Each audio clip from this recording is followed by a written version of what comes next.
ਮਸ਼ਹੂਰ ਸੂਫੀ ਗਾਇਕਾ ਅਫਸਾਨਾ ਖਾਨ ਪੰਜਾਬ ਦੇ ਨਾਮੀ ਸੂਫੀ ਕਲਾਕਾਰਾਂ ਵਿੱਚੋਂ ਇੱਕ ਗਿਣੀ ਜਾਂਦੀ ਹੈ ਤੇ ਅਕਸਰ ਆਪਣੇ ਸੋਸ਼ਲ ਮੀਡੀਆ ਹੈਂਡਲ ਤੇ ਪਤੀ ਸਾਜ ਦੇ ਨਾਲ ਕੁਝ ਨਾ ਕੁਝ ਸਾਂਝਾ ਕਰਦੀ ਰਹਿੰਦੀ ਹੈ ਤੇ ਹਾਲ ਹੀ ਦੇ ਵਿੱਚ ਸ਼ਿਵਰਾਤਰੀ ਮੌਕੇ ਗਾਇਕਾ ਵੱਲੋਂ ਇੱਕ ਬਹੁਤ ਹੀ ਖੂਬਸੂਰਤ ਵੀਡੀਓ ਸ਼ੇਅਰ ਕੀਤੀ ਗਈ ਜਿਸ ਵਿੱਚ ਅਫਸਾਨਾ ਖਾਨ ਆਪਣੇ ਪਤੀ ਦੇ ਨਾਲ ਭੋਲੇਨਾਥ ਦੀ ਪੂਜਾ ਕਰਦੇ ਹੋਏ ਨਜ਼ਰ ਆਈ।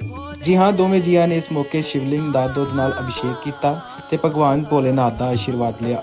ਜੀ ਹਾਂ, ਪੰਜਾਬੀ ਇੰਡਸਟਰੀ ਦੀ ਮਸ਼ਹੂਰ ਗਾਇਕਾ ਵੱਲੋਂ ਸ਼ਿਵ ਪ੍ਰਤੀ ਇੰਨਾ ਸਨੇਹ ਪਿਆਰ ਵੇਖ ਕੇ ਹਰ ਕੋਈ ਇਸ ਵੀਡੀਓ ਨੂੰ ਪਸੰਦ ਕਰ ਰਿਹਾ ਹੈ।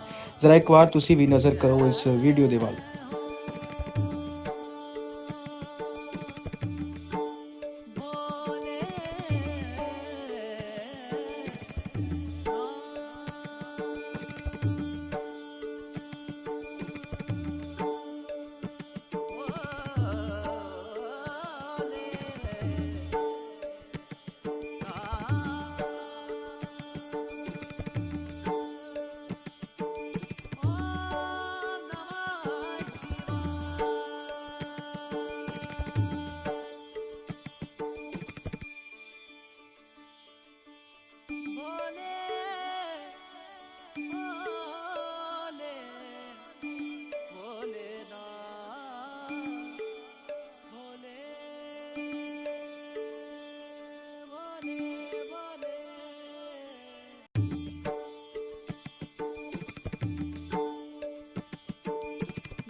एंटरटेनमेंट नाल जुड़ी हर एक खबर लई साडा फेसबुक पेज बॉलीवुड तड़का पंजाबी लाइक करो, यूट्यूब चैनल सबसक्राइब करो ते इंस्टाग्राम पेज नू फॉलो करो।